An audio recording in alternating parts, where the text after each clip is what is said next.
রামগতি মাদ্রাসার মোহতামিম মাওলানা শাহাদাত হোসেন জামিলের একটি ভিডিও সামাজিক যোগাযোগ মাধ্যমে ভাইরাল হয়েছে। পরিচয় জানা যায়, তিনি ইসলামী আন্দোলন বাংলাদেশ রামগতি থানার সাধারণ সম্পাদক। ভিডিওটি নিয়ে অনেকেই না জেনে না বুঝে নানা ধরনের মন্তব্য ও অপপ্রচারে লিপ্ত হয়েছে। তারা হয়তো জানেই না এই ভিডিওতে কঠিন একটি সত্যকে মিথ্যায় রূপান্তর করা হয়েছে। চলুন জেনে নেই সেই কঠিন সত্যটি কি।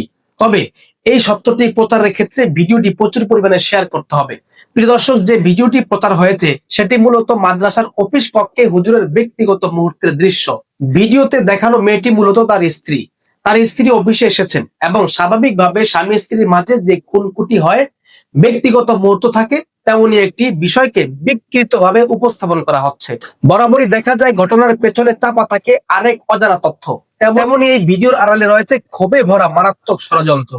তার মাদ্রাসার এক ছাত্র বারবার মোবাইল নিয়ে ক্লাসরুমে প্রবেশ করে, সেটি মাদ্রাসার নিয়মের বহির্ভূত কাজ। এর আগে এই ছাত্রকে কয়েকবার সতর্ক করার পর হুজুর তার হাত থেকে ফোনটি জব্দ করে। এরপর সেই ক্ষোভ থেকে আবারও ফোন নিয়ে আসে এবং সুযোগ পেয়ে সিসিটিভি ফুটেজ থেকে হুজুর ও তার স্ত্রীর ব্যক্তিগত মুহূর্তের ভিডিও মোবাইলে ধারণ করে। পরবর্তীতে সেই ভিডিও বিভিন্ন হাতে চলে যায়, সেখান থেকে সামাজিক যোগাযোগ মাধ্যমে ছড়িয়ে পড়ে।